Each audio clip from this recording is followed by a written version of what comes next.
Welcome back to Tabletop Assault. I'm Ross, and today I'm going to be covering the fourth day of Warhammer Fest 2021. Today was looking at boxed games, and let's not kid ourselves, there was one burning question on everyone's mind. Now, whether that was addressed or not, well, unfortunately I don't think it was. But we did have a look at some of the Warhammer Underworld stuff, Necromunda and Aeronautica Imperialis. So let's have a quick talk about those. First up, we went to Age of Sigmar and had a look at Warhammer Underworld team. This is the Idoneth Deepkin, I believe their first team in Underworld, but I could be wrong there, and this is the Elthane's Soul Raid. Now, the important thing to note here is that this was the final warband in the current season of Underworld, meaning that we're more likely to see a new box set more than anything else in the future. Hopefully so. Anyway, just always very interesting to get a new one of them. The thing to take away here, more than anything, is that it's a high damage, very fragile force, I think was said, but it was the crab that seemed to really take the audience by storm. There was a significant amount of jokes. You can't ever fault the Warhammer community. When they see something they want to joke about, they will joke. How this one was missing a knife, I think this is from the famous crab with a knife meme, and of course SpongeBob jokes as well. Overall, nice to see what's going on in Underworld. It is one of the games I do thoroughly enjoy, and if anything, the jokes were very worth watching. Next up, we came to Necromunda and we had a look at the new book for them, which is the House of Shadows. This is adding in Clan House Delaque. I could be wrong in the pronunciation of this. They are sort of specialising in their sort of, they're the spy masters looking for information, which seems to be their trade. The thing to highlight here was that Piscean Spectre. What a fantastic model it is. Necromunda has had some really cool models before. Those Skyboard ones really looked cool to me. I can't remember what they're called. But generally Necromunda has been a game that I've not really looked into, but the more and more models I see have intrigued me. There was also a look at the Necromunda hired gun game. Now, I thought it was a bit odd to see this here. I suppose that the subject does share with each other, they overlap, so that kind of makes sense. Though I thought we'd be more having on Saturday, don't know what the surprise is. I imagine it'd probably highlight a bit on their media side and their game side, although hired gun was already revealed. So linking here kind of makes sense, but I thought we might have had a look at it on Saturday.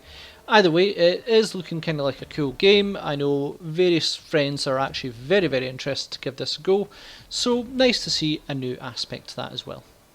And finally we come to Aeronautica Imperialis. Now, this was one of the best openings I've seen from Games Workshop, and looking at one of their clips, people were excited for a plastic Thunderhawk gunship, and you did get what you requested, though not the size that was imagined. I mean, let's face it, this was the box set hints, or previews.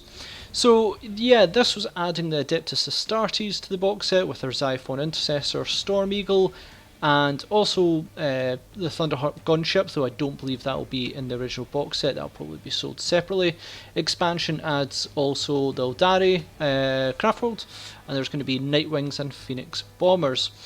Generally, I think this was actually really well received, and a lot of focus more on expanding the roster is making this game a lot more interesting to me.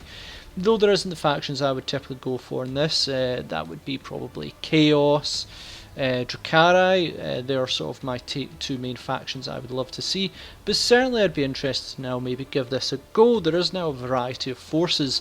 I know people were dying for Battlefleet Gothic to be announced, which sadly is not, but I feel this may become a game that may sate people's, sort of thirst for that game for now.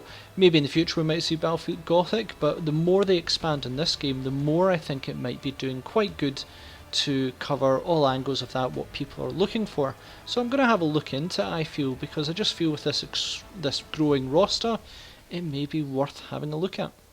And that is it when it comes to Warhammer Fest box games. Now, let's speak about the obvious elephant in the room. Curse City was not mentioned, and I know that was probably the hot word of the day when it came to the comments. All I can say in that one is that I think that the only sort of sign we've seen communication on it was through Twitter. I'm speculating here that they said there wouldn't be really that much going forward with it. there's been a lot of rumours and stuff going around, whether it being a certain ship stopped production or things moving through to other countries, or that, are obvious times that we're living in, there has been problems with production. It is pure speculation on my side on that one, and I feel that this was maybe the chance to clarify a solid line from Games Workshop on this. There is still, surprisingly, I can see Blackstone Fortress back on the UK website. That was last night, though. I don't know if it's still there. Basically, what I'm saying is that people wanted a big clarification, and in a video live one to the audience, to me, was the best way to go about it, to address this head on. But maybe, this is obviously not the casters. They don't make the decision on that. It's probably higher up than them, so they obviously had to sit there and see all the comments flying through. So I feel sorry for them specifically. All I can say when it comes to the box set Curse City is that only time will tell on that one. As far as we can tell, it will not be coming back in the future, as far as we can see. And if it does, great. If it doesn't, it doesn't. I mean, we haven't seen any of the previous ones, such as Silver Tower or Hammer Hall. I forget what the second one's called when it's the Age of Sigmar Warhammer quests, but they did last a lot longer. I just feel this was the really good chance to get ahead of the game and name what's going on. But all I can say is that when left in limbo, we are left in limbo ourselves. We don't know what is going to happen.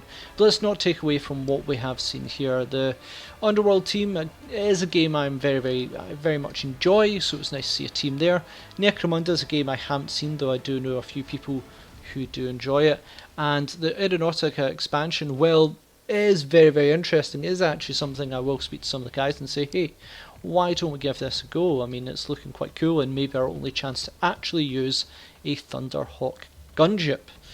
So that is it for the box games. Let us know what you think. I imagine it's going to be a lot of comments probably about Curse City and what your thoughts are, whether it's been and gone, or are we left in limbo, or will it come back? Who knows?